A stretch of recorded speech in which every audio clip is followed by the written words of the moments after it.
Haleluya. Berapa banyak yang percaya Yesus hadir di tengah-tengah kita? Boleh angkat tangan saudara? Mari kita kasih tepuk tangan buat pribadi yang ajaib, yang hadir di tengah-tengah kita. Hari Jumat kemarin kita memperingati kematian Kristus dalam ibadah Jumat Agung. Dan saat ini kita merayakan Paskah. Paskah itu adalah berita kemenangan. Dan saya percaya kemenangannya juga tersedia buat saudara dan saya. Amin. Nah, kira-kira saudaraku, kisahnya kronologis dari cerita tentang kematian dan kebangkitan Kristus itu seperti ini ya. Karena hari Jumat kan kita kemarin mengingat tentang kematian Kristus, tapi sebenarnya dimulainya Kamis ya. Kamis kira-kira jam 6 sampai jam 9 malam itu adalah waktu di mana Tuhan Yesus mengadakan perjamuan terakhir bersama dengan murid-muridnya. Kalau saudara masih ingat, Yesus mengangkat roti dan berkata, inilah tubuhku yang dipecahkan bagi kamu sekalian. Perbuatlah ini setiap kali kamu mengingat aku. Dia angkat anggur juga dan kemudian dia berkata, inilah darahku, darah perjanjian baru. Nah itu Kamis jam 6 sampai jam 9 malam. Kemudian Kamis jam 9 sampai jam 12 malam, Yesus bergumul di Taman Getsemani. Ya, jam 12 nih. Berarti 00.00 sudah pindah ke hari Jumat. Ya. Nah, hari Jumat jam 00 sampai jam 3 pagi, saat itulah Tuhan Yesus menyerahkan dirinya untuk ditangkap dan kemudian dibawa supaya diadili.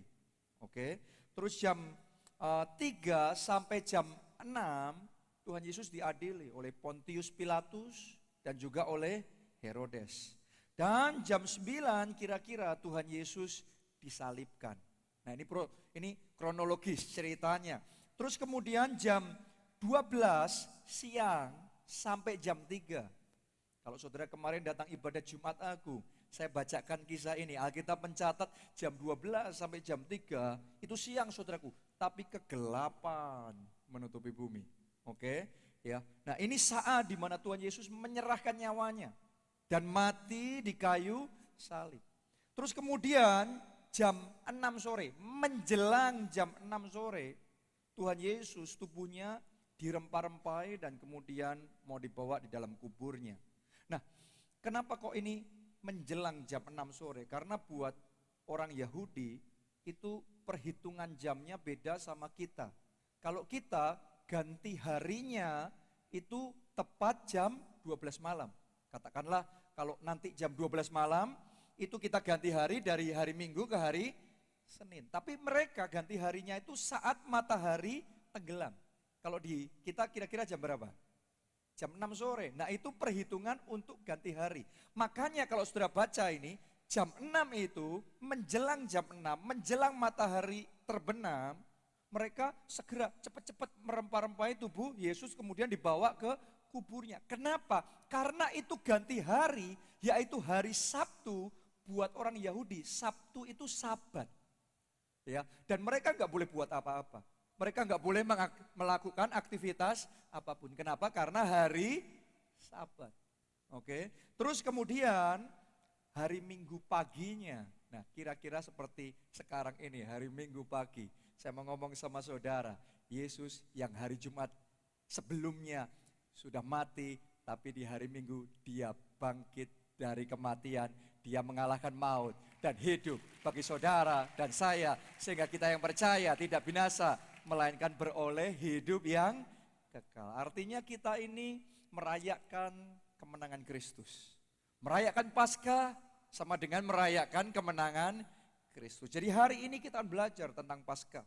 Saya akan bagikan kepada saudara makna Paskah atau makna kebangkitan Kristus. Yang pertama, kebangkitan Kristus membuktikan bahwa Yesus adalah pemenang. Yesus itu adalah pemenang yang sejati.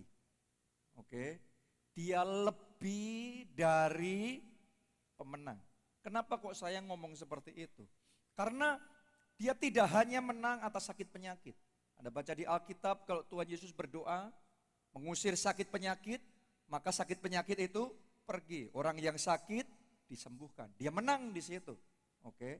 Dia juga menang atas roh-roh jahat. Orang kalau kerasukan setan, Tuhan Yesus menghardik setan itu, kemudian setan pergi dan orang itu dibebaskan. Dia menang, saudaraku. Tuhan Yesus juga menang atas pencobaan. Masih ingat gak kisah pencobaan Tuhan Yesus? Ketika dia dicobai oleh iblis, dia bisa mengalahkan godaan. Dia menang atas dosa. Dia menang atas pencobaan. Dia juga menang di dalam kehidupan sehari-hari.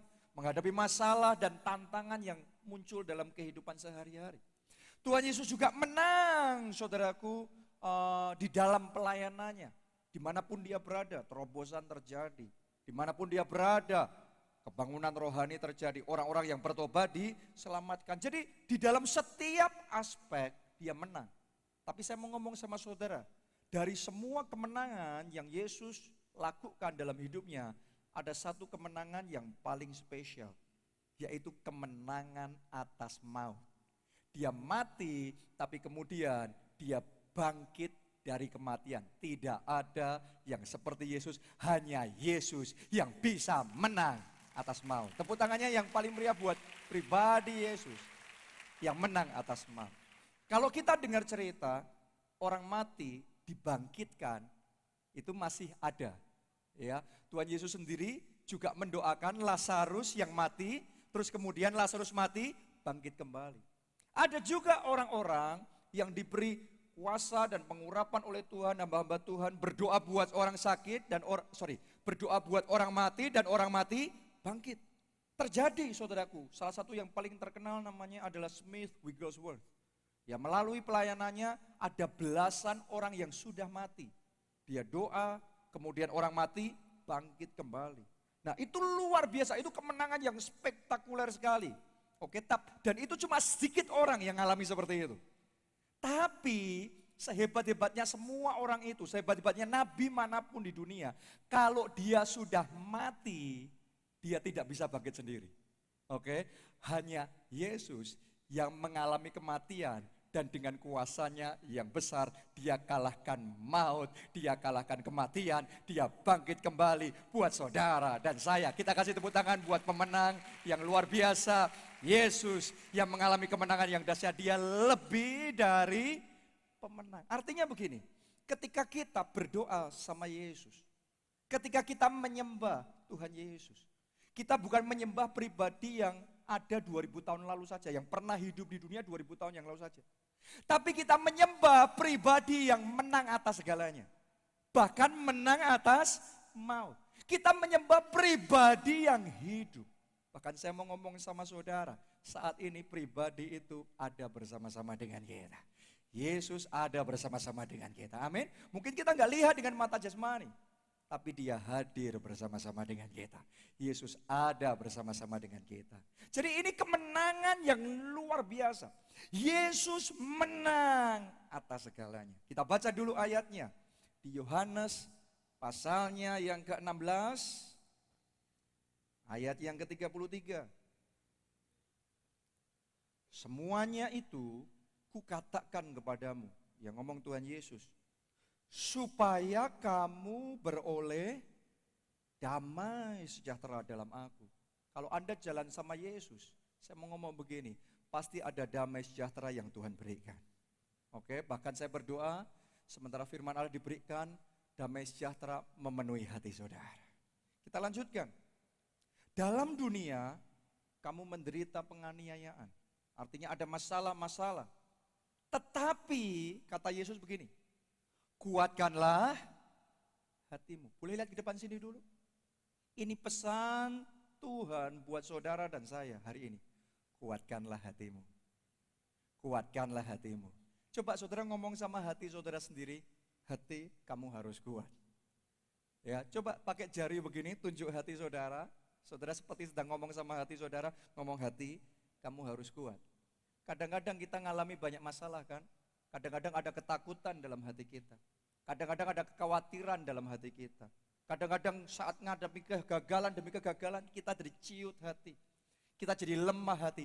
Hari ini pesan Tuhan buat kita semua, kuatkanlah hatimu. Kenapa Tuhan ngomong seperti itu? Mari kita lihat. Kalimat terakhir, Yesus ngomongnya begini. Aku telah mengalahkan dunia. Wow, saya mau ngomong sama saudara, sakit penyakit yang Anda sedang hadapi, Yesus sudah kalahkan itu. Oke, semua persoalan yang saudara sedang hadapi, bisa jadi itu tantangan di dalam pekerjaan, bisa jadi itu tantangan di dalam keluarga. Yesus ngomong begini, aku telah mengalahkan dunia. Mungkin saudara tidak mampu atasi, tapi Yesus ngomong, aku telah mengalahkan dunia. Dia sudah sediakan kemenangan itu buat saudara dan saya. Kita katakan amin, tepuk tangannya yang paling meriah buat Tuhan kita. Jadi 2000 tahun yang lalu Yesus menang, di kayu salib dia mati, kemudian pada hari yang ketiga dia bangkit dari kematian, dia mengalami kemenangan. Kemenangan yang sama juga tersedia buat saudara dan saya. Kesembuhan tersedia buat saudara dan saya. Pemulihan tersedia buat saudara dan saya. Keselamatan tersedia buat saudara dan saya. Mujizat tersedia buat saudara dan saya.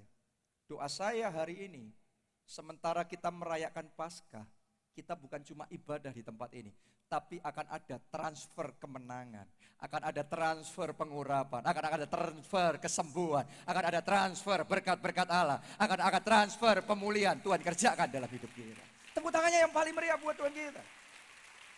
Siapa yang mau mengalami kemenangan dari Tuhan? Boleh lambaikan tangan? Kita baca sekarang, gimana saudara bisa menerima kemenangan yang Yesus sudah sediakan buat kita. 1 Yohanes 5 ayat yang keempat.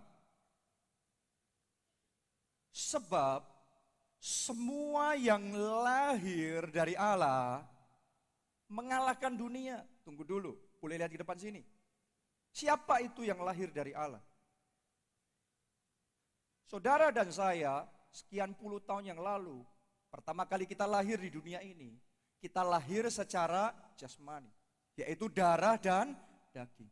Tapi ketika saudara dan saya terima Yesus sebagai Tuhan dan Juru Selamat, Yesus ngomong begini, saat itu kita lahir dalam roh. Makanya orang disebut lahir baru.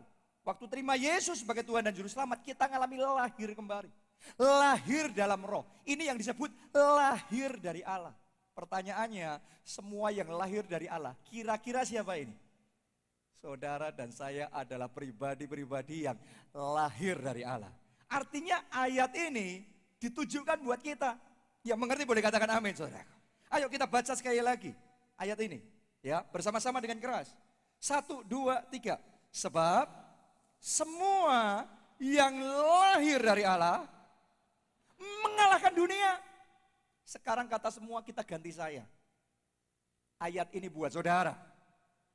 Oke? Kita ulangi dengan keras. 2, 3. Sebab saya yang lahir dari Allah mengalahkan dunia. Bersama Yesus kita mengalahkan dunia. Kita mengalami kemenangan yang gilang gemilang di dalam hidup kita. Ini janji firman Tuhan.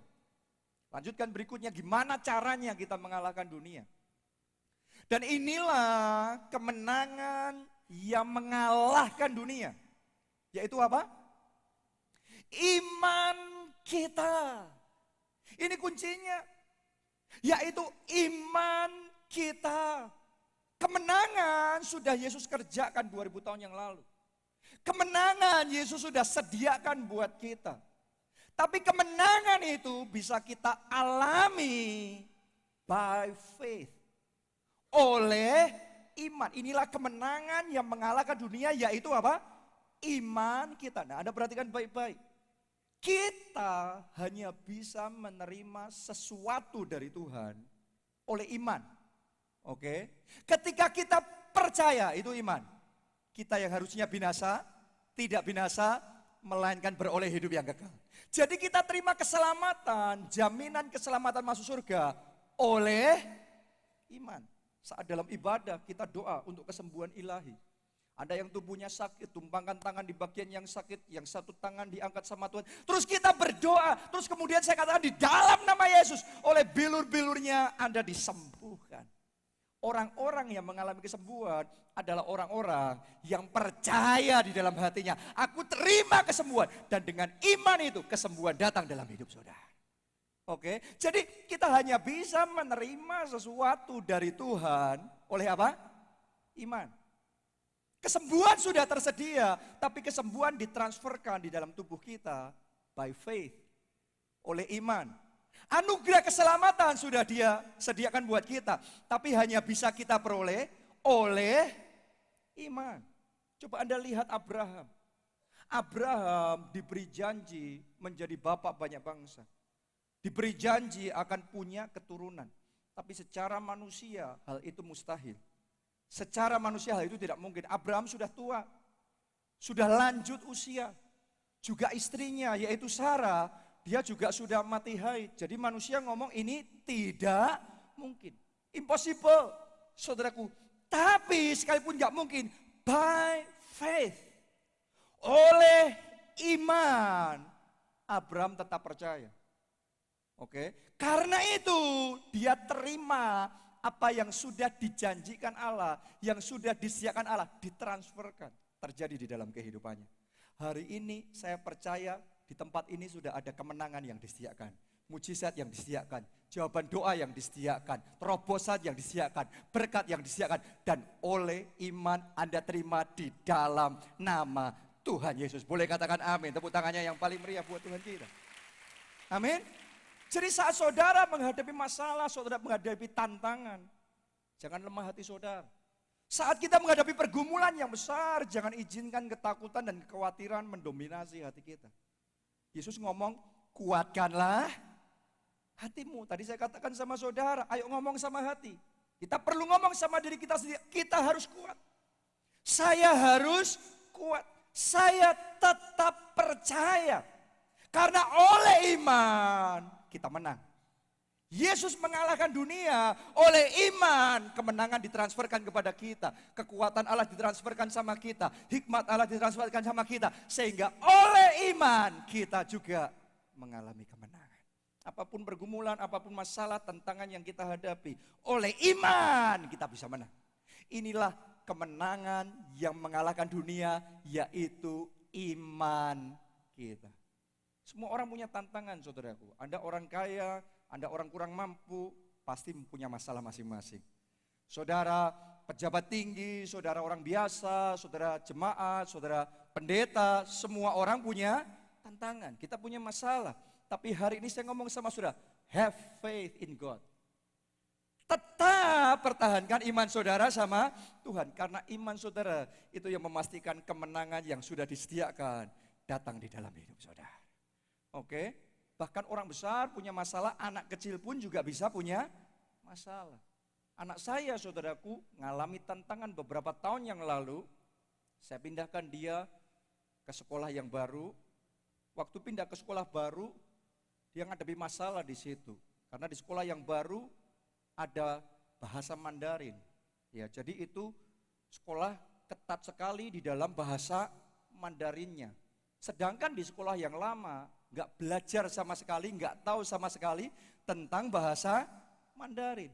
Sehingga ketika dia masuk dan langsung kelas 2, apalagi sekolahnya ketat sekali seperti itu, kalau nggak ngikutin berapa minggu aja sudah ketinggalan jauh. Ini nggak ngikutin dari TK, nggak ngikutin dari SD kelas 1 langsung masuk kelas 2. Dia nggak tahu apa-apa.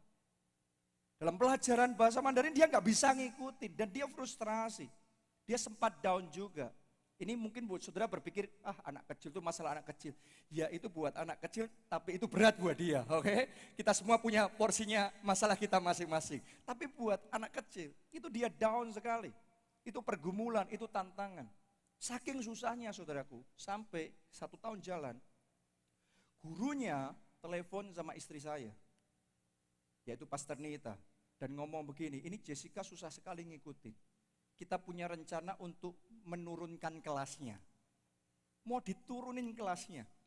Anda coba pikirkan, yang lainnya maksudnya bagus, nilainya semuanya bagus, mata pelajaran lain bagus.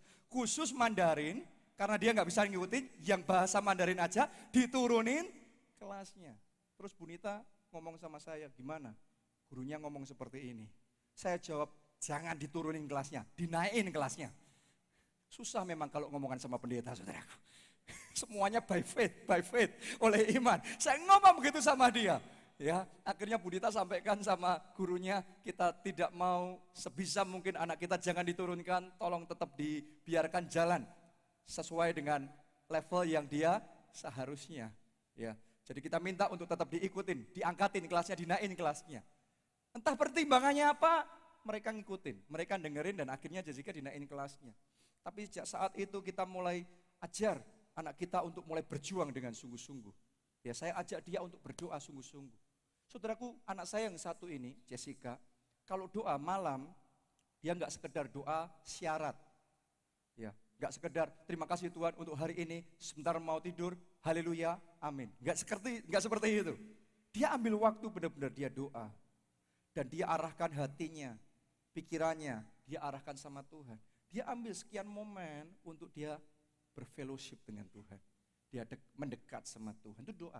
Saya ajarin dia untuk minta hikmat dari Tuhan. Minta kepandaian dari Tuhan. Minta pertolongan dari Tuhan supaya dia bisa berhasil di dalam bahasa Mandarinnya itu. Tiap hari dia doa, bukan cuma doa. Dia juga berjuang. Saya suruh sama dia, Jessica jangan putus asa. Kamu pasti bisa. Kamu pasti bisa. Ayo belajar dengan sungguh-sungguh. Jadi kalau saudara punya masalah, yang pertama berdoa. Tapi yang kedua juga butuh berjuang. Oke, kadang-kadang saya selalu ketemu sama orang Kristen yang saya sudah berdoa, kenapa kok tidak ada kemenangan? Saudaraku, kita butuh berdoa, tapi kita juga butuh berjuang dengan sungguh-sungguh. Jessica harus berjuang, dia mulai belajar, dia berdoa, dia belajar, ya kita sebisanya bantu. Tapi saya nggak bisa ngajarin Mandarin. Saya sendiri gak bisa Mandarin, matematika saya bisa ngajarin, yang lainnya bisa ngajarin. Tapi bahasa Mandarin mana bisa, saya paling taunya wah pucetau. Oh satu lagi, wah ini. Oke, ya cuma itu aja paling. Oke, ya. Tapi yang lainnya saya gak bisa, tapi kita usahakan yang terbaik yang kita bisa lakukan.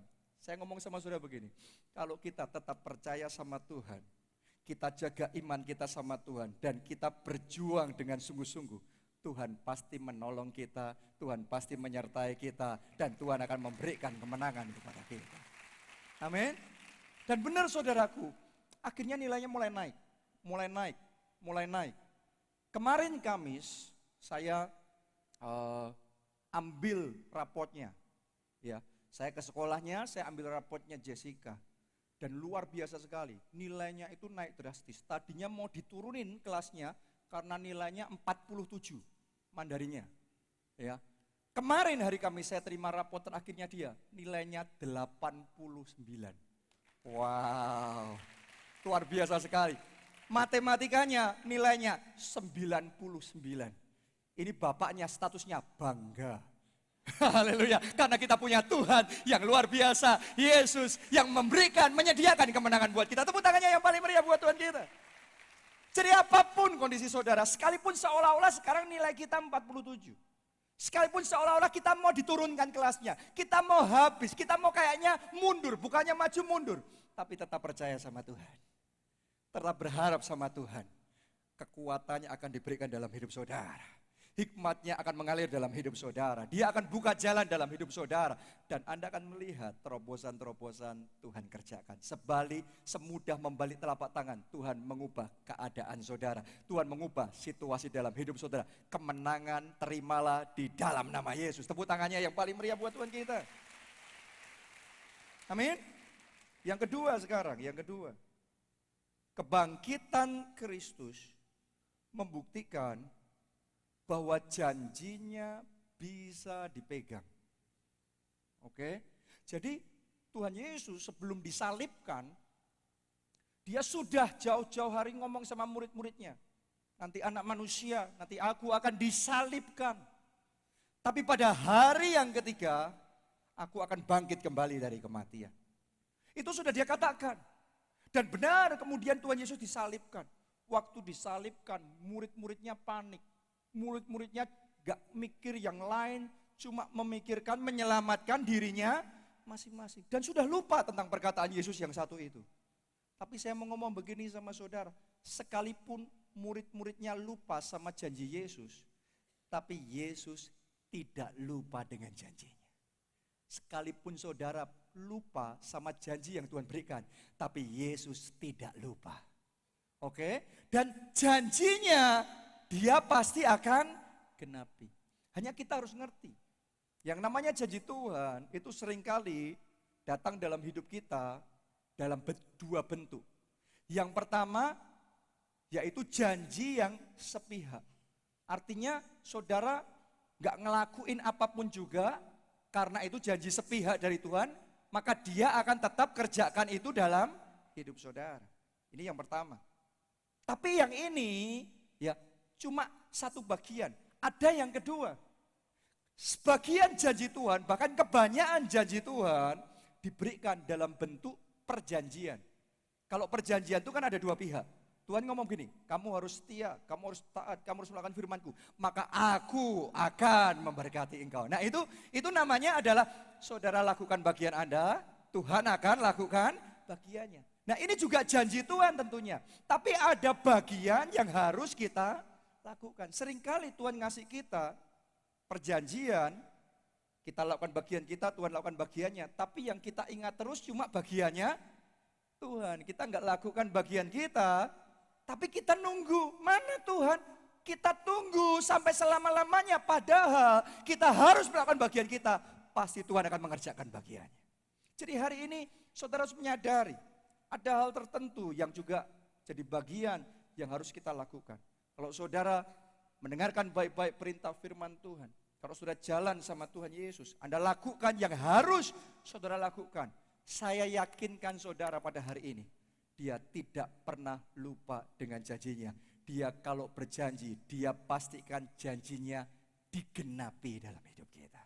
Amin. Kenapa? Karena janji seseorang, perkataan seseorang, itu menentukan reputasinya. Kalau saudara ketemu sama orang baru, terus kemudian ngomongannya indah, ngomongannya manis, biasanya kita akan wow. Karena dia ngomongannya enak sekali, wah ngomongannya luar biasa, gampang, enak, wah janjinya mulu-mulu, wah kita mungkin happy. Tapi waktu berjalan, kenyataan beda jauh dengan janjinya, dengan omongannya. Lama-kelamaan apa yang terjadi? Reputasinya akan turun dan turun dan turun. Besok lagi dia ngomong mulu-mulu, dia ngomong indah-indah sama kita. Dalam hati kita ngomong, ya cuma ngomong. Oke? Kenapa? Karena nama seseorang, reputasi seseorang ditentukan oleh komitmennya. Saya mau ngomong sama saudara, Yesus akan pastikan setiap perkataannya, janjinya digenapi dalam hidup saudara. Dia jamin itu dengan namanya yang ajaib, namanya yang berkuasa. Dia akan pastikan janjinya tergenapi. Boleh kita katakan amin, tepuk tangannya yang paling meriah buat Tuhan kita. Setiap janjinya, dia pasti akan genapi di dalam kehidupan kita. Waktu dia berjanji akan menyertai Gideon di dalam peperangan, Tuhan tidak lupa dengan janji itu. Gideon maju dalam peperangan dan Tuhan menyertai dengan 300 orang. Dia bisa mengalahkan lebih dari 100.000 orang. Saudaraku, itu impossible. Bahkan satu pun prajuritnya nggak mati. Bayangin perang 300 lawan 100.000, satu pun nggak mati, tapi mengalami kemenangan yang luar biasa. Hanya Yesus yang bisa melakukan itu. Waktu Yesus berjanji, Tuhan berjanji mau menyertai Daud. Janjinya digenapi. Dimanapun dia berperang, dia selalu mengalami kemenangan. Kenapa? Karena perkataannya bisa dipercaya. Saya ngalami dalam hidup saya. Waktu Tuhan panggil saya untuk jadi hamba Tuhan. Tuhan panggil saya di dalam pelayanan. Tuhan panggil saya untuk merintis gereja kita di Jogja ini. Saudaraku, Tuhan ngomong sama saya bahwa dia akan menyertai. Karena itu saya excited, saya semangat, dan kemudian saya maju di dalam pelayanan. Sementara kita memulai gereja kita di Jogja ini, tahun-tahun awal, jujur saya ngomong sama saudara, saya sempat meragukan janji Tuhan. Saya sempat ngomong, di mana penyertaan Tuhan? Katanya Tuhan menyertai, kok enggak ada kemajuan, adanya masalah terus. Kok enggak ada pertumbuhan, adanya pertengkaran, adanya persoalan, adanya hal-hal yang membuat kita enggak enak, hal-hal yang membuat kita tidak suka. Bukan hal-hal yang menyenangkan, tapi hal yang membuat kita membuat kita down, membuat kita lemah. Ya, di saat seperti itu, saya Saya sempat juga bertanya-tanya, mana janji Tuhan? Mungkin saat ini dalam hidup saudara, Anda ada dalam situasi yang susah, sehingga saudara bertanya-tanya, mana penyertaan Tuhan? Di mana janji Tuhan? Katanya Tuhan menyertai. Tapi kok seolah-olah saya dibiarkan jalan sendiri. Beberapa waktu yang lalu saya terima surat, saya terima email, message di Facebook saya, saudaraku. Banyak orang cerita, Pak, saya sudah melakukan ini, saya sudah melakukan ini. Tapi di mana Tuhan? Seolah-olah kok saya dibiarkan sendiri. Seolah-olah kok saya dibiarkan menghadapi semuanya sendiri. Di situ saya ngerti, ada momen-momen dalam hidup kita, kalau kita belum sungguh-sungguh menyadari, kita akan meragukan janji Tuhan. Tapi hari ini saya ngomong sama saudara, saya sudah jalan sama Tuhan sekian lama. Saya mau yakinkan, Tuhan bisa dipercaya. Sekalipun kadang kita nggak merasakan. Kalau kita tidak merasakan, bukan berarti Tuhan tidak menyertai kita. Kalau kita belum mampu melihat penyertaan Tuhan, bukan berarti Tuhan tidak menyertai dan berjalan bersama kita. Saya pikir saya berjuang sendiri. Saya pikir kok nggak ada penyertaan Tuhan. Ternyata waktu itu ada sebuah proses di mana Tuhan sedang menggembleng saya. Di mana Tuhan sedang melatih saya. Di mana Tuhan sedang mengajari saya. Oke, untuk apa? Untuk kuat dalam roh, untuk tekun di dalam doa, untuk jadi orang yang tahan uji, untuk jadi orang yang kuat imannya. Saya tanya sama saudara, untuk kita kuat di dalam doa, butuh latihan apa tidak? Butuh latihan. Latihannya supaya bisa kuat dalam doa saat semuanya baik-baik apa saat masalah banyak terjadi? Saat masalah.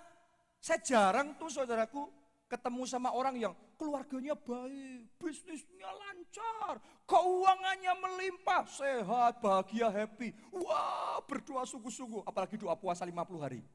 Jarang saudaraku, jarang. Kalau semuanya baik, orang ngapain? Saya nggak perlu berdoa, saya nggak perlu sampai gitu aja. Semuanya oke, buat apa saya sampai seperti itu? Kadang-kadang saya ngomong sama saudara, kita diizinkan ngalami semuanya itu supaya kita Tuhan. Anda sedang diajar untuk tekun di dalam doa. Anda sedang diajar untuk tetap percaya saat tidak ada dasar untuk percaya. Kalau percaya semua tanda-tanda indikatornya, wah positif semuanya. Wah gampang percaya. Tapi saat gak ada dasar untuk percaya seperti Abraham.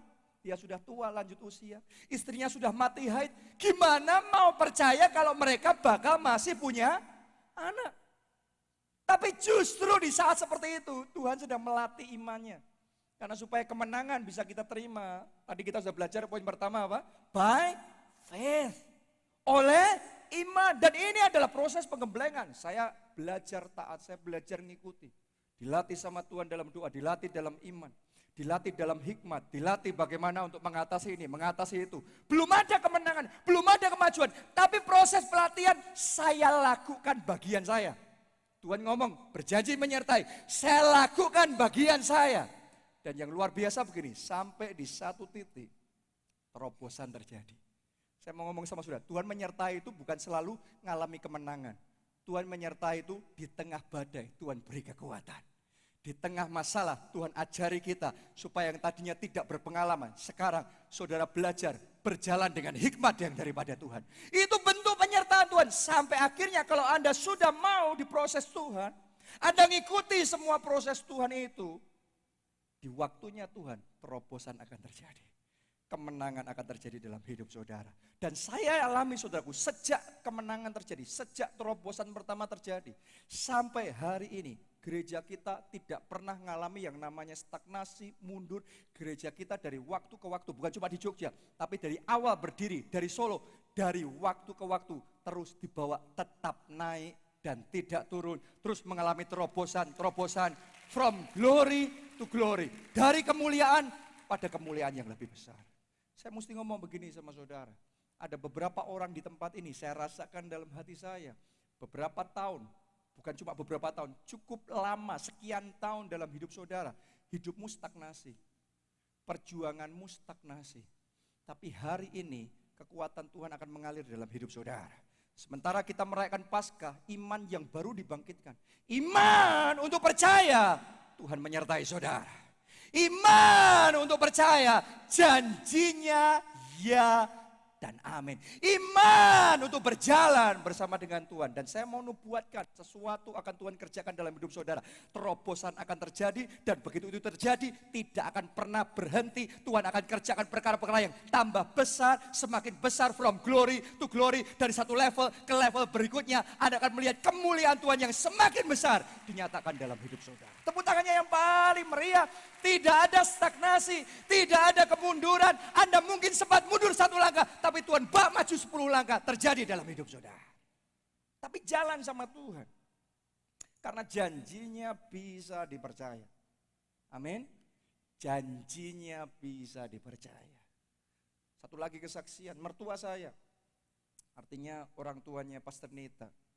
Saudaraku, sekian tahun yang lalu, sudah sangat lama, mereka sempat bergumul di dalam hidupnya untuk punya rumah sendiri. Karena sejak mereka menikah dan sangat lama sekali mereka tinggal di rumah orang tuanya. Jadi pergumulan mereka adalah punya rumah mereka sendiri. Mungkin di antara saudara juga ada yang punya pergumulan mau punya rumah sendiri. Atau mau punya bisnis sendiri. Atau saudara sudah menikah sekian tahun belum punya anak, saudara mau punya anak. Ya, setiap orang punya keinginan, setiap orang punya visi, punya kerinduan. Saudaraku, mereka punya keinginan, punya rumah sendiri. Dan mulai bekerja, mereka berjuang, mereka berdoa, akhirnya bisa beli tanah. Setelah beli tanah, mereka mau bangun. Tapi ketika mau bangun, ya, kemampuannya terbatas. Sehingga sempat berhenti di tengah jalan. Jangan-jangan ada di antara kita saat ini yang berjuang, sempat ada kemajuan, tapi sampai di satu titik kok mandek. Sampai di satu titik kok berhenti, kita ngerasa seperti kayak Petrus. Petrus tadinya ngomong sama Tuhan, Tuhan kalau itu engkau suruh aku berjalan di atas air. Dan Yesus ngomong lompat. Terus Petrus lompat, Petrus mulai berjalan di atas air. Tapi sampai di satu titik, apa yang terjadi? Petrus mulai tenggelam. Jangan-jangan ada di tempat ini, saudara merasa sedang mulai tenggelam. Karir saudara yang tadinya naik, kok mulai tenggelam.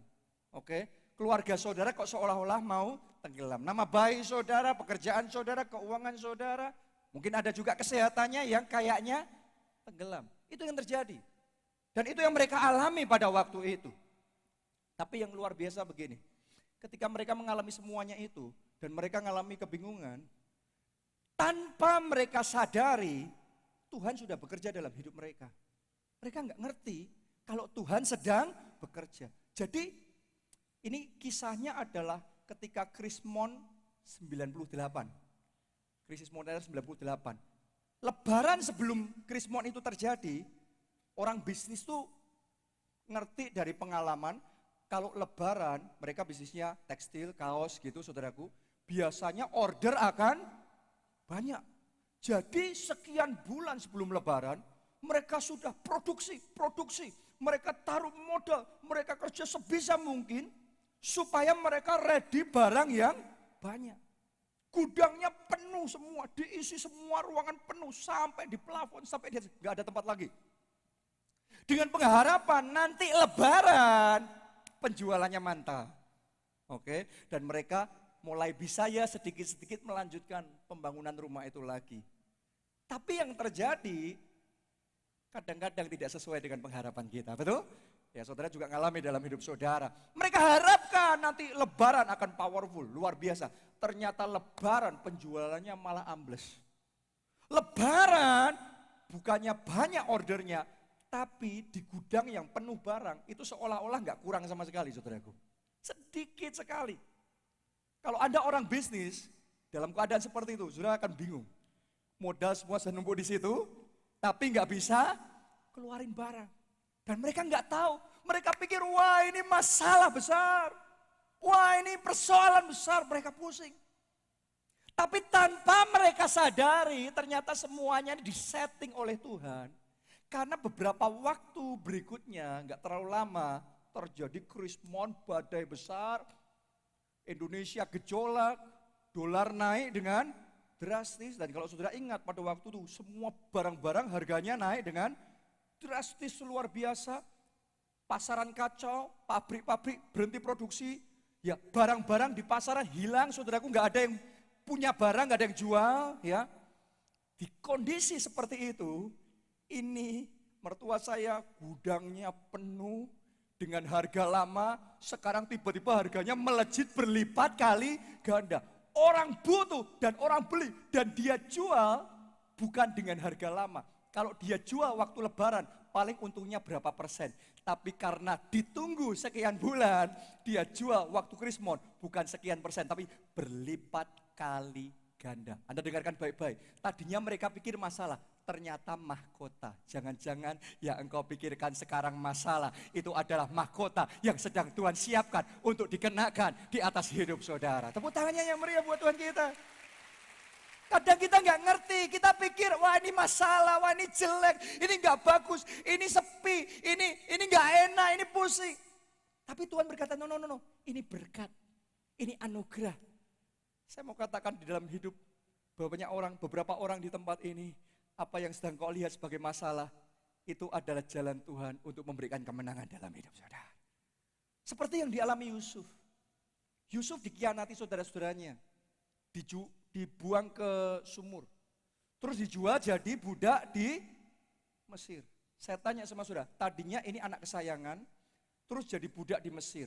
Kita sebut ini apa kalau terjadi di zaman kita sekarang? Kita sebut apa? Nasibnya gimana nih? Sia-sia banget dia. Dari anak kesayangan, sekarang jadi budak di Mesir, jauh dari orang tua.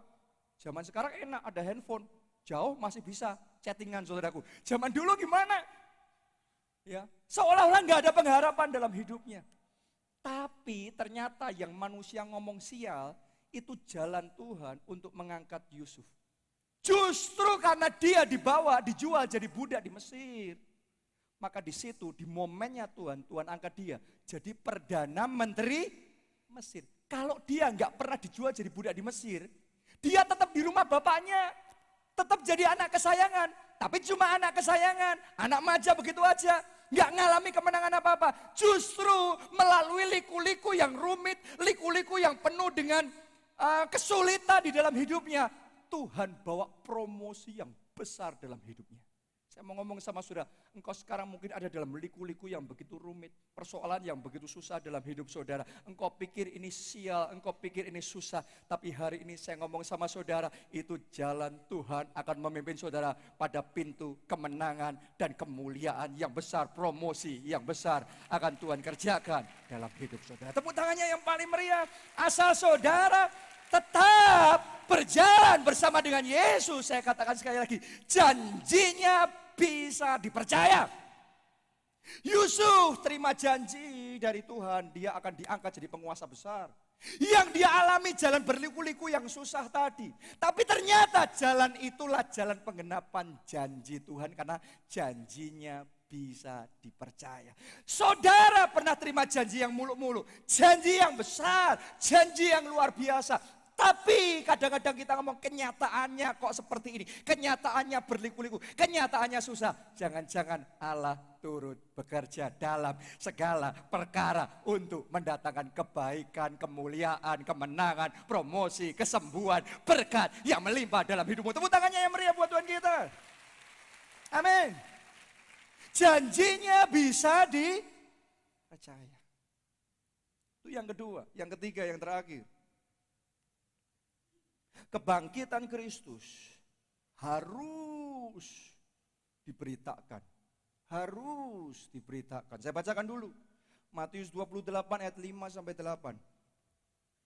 Akan tetapi malaikat itu berkata kepada perempuan-perempuan itu, janganlah kamu takut, sebab aku tahu kamu mencari Yesus yang disalibkan itu. Ia tidak ada di sini, sebab ia telah bangkit. Sama seperti yang telah dikatakannya, sebab janjinya bisa dipercaya. Mari lihatlah tempat ia berbaring. Dan segeralah pergi dan katakanlah kepada murid-muridnya bahwa ia telah bangkit dari antara orang mati. Ia mendahului kamu ke Galilea, di sana kamu akan melihat dia. Sesungguhnya aku telah mengatakannya kepadamu.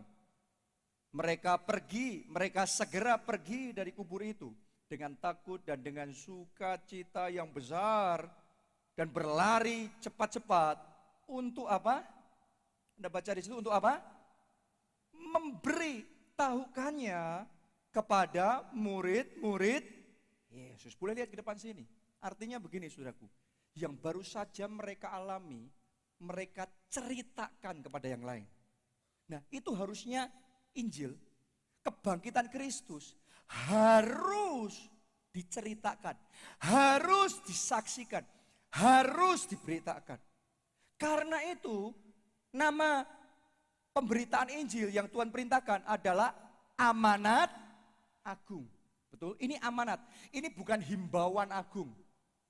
Kalau Anda merasa nyaman, kalau Anda nggak malu, kalau Anda pas merasa mood hatinya oke semuanya, ya saudara boleh memberitakan Injil. Kalau nggak usah, nggak apa-apa. No.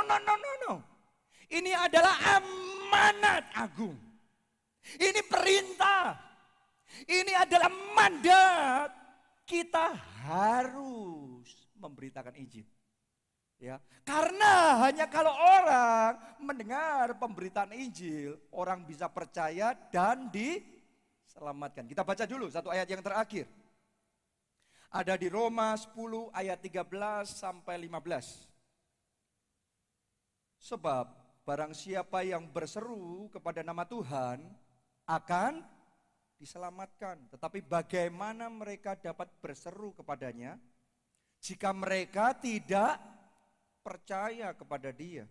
Bagaimana mereka dapat percaya kepada Dia jika mereka tidak mendengar tentang Dia? Bagaimana mereka mendengar tentang Dia jika tidak ada yang memberitakannya? Dan bagaimana mereka dapat memberitakannya jika mereka tidak diutus? Seperti ada tertulis, betapa indahnya kedatangan mereka yang membawa kabar baik. Anda harus tahu bahwa Injil itu kabar baik. Nah, kabar baik ini harus diberitakan. Karena kalau kabar baik tidak diberitakan jadi sia-sia. Jadi percuma. Sesuatu yang baik tapi nggak disosialisasikan jadi sia-sia. Contoh nih, program pemerintah menurut saya salah satu yang sangat bermanfaat, sangat baik sekali, berguna sekali buat rakyat adalah BPJS. Asuransi kesehatan BPJS. Ini asuransi kesehatan yang disubsidi luar biasa. Ini program rugi saudaraku. Boleh dikatakan ini super luar biasa. Dan saya sudah ketemu sama banyak orang, banyak jemaat di gereja kita yang ikut BPJS. Mereka merasakan manfaat yang luar biasa sekali. Ya, ini adalah sesuatu yang baik, ini kabar baik. Tapi kalau tidak disosialisasikan, kalau tidak diberitakan, bagaimana orang tertarik? Betul? Kalau nggak tertarik, bagaimana orang akan ikut? Kalau nggak ikut saat mereka butuh program yang baik, jadi sia-sia. Contoh lagi, di gereja kita di Solo, kita menyediakan mobil ambulan gratis. Jadi kalau ada yang butuh layanan ambulan gratis, hubungi dan kita akan bantu. Ya, ini menurut saudara kabar baik apa bukan? Ini kabar baik, good news. Tapi ini harus disosialisasikan, ini harus diberitahukan, ini harus diceritakan. Karena kalau tidak diceritakan, orang yang butuh nggak tahu, orang bingung. Waduh, telepon ambulan nggak ada dipakai. Waduh, biayanya gimana? Mahal sekali. Padahal kita sediakan cuma. Ini kabar baik jadi sia-sia kalau tidak diberitakan. Saya mau ngomong begini sama saudara. 2000 tahun yang lalu Yesus sudah mati bagi kita. Dia lakukan semuanya supaya orang yang harusnya binasa, ada kabar baik, bisa beroleh hidup yang kekal. Supaya orang yang sakit, ada kabar baik, bisa beroleh kesembuhan. Supaya orang yang lemah, ada kabar baik, bisa mendapatkan kekuatan. Supaya orang yang hancur hidupnya, ada kabar baik, bisa mengalami pemulihan yang baru. Wow. Dan karena itu Yesus ngomong, beritakan Injil. Beritakan Injil. Beritakan Injil itu bukan menyebarkan agama. Beritakan Injil itu menceritakan kabar baik yang disediakan bahwa di dalam Yesus ada keselamatan. Di dalam Yesus ada pengampunan dosa. Di dalam Yesus ada mujizat. Di dalam Yesus ada kesembuhan. Di dalam Yesus ada anugerah yang melimpah. Jadi hari ini Saya tantang saudara, setiap pertolongan, kebaikan Tuhan dalam hidup saudara, itu kabar baik, ceritakan sama orang lain. Orang yang membutuhkan bisa kenal Yesus melalui hidup saudara. Amin. Saya kalau nginjil saudaraku, saya ceritakan pengalaman pribadi saya sendiri. Pertolongan Tuhan, kebaikan Tuhan dalam hidup saya ceritakan sama mereka. Atau saya kadang-kadang, saya juga sering ceritakan kesaksian orang tua saya. Pak Obaja, saudara juga sebagian ngerti, dia rambutnya dulu sempat bermasalah rontok semuanya.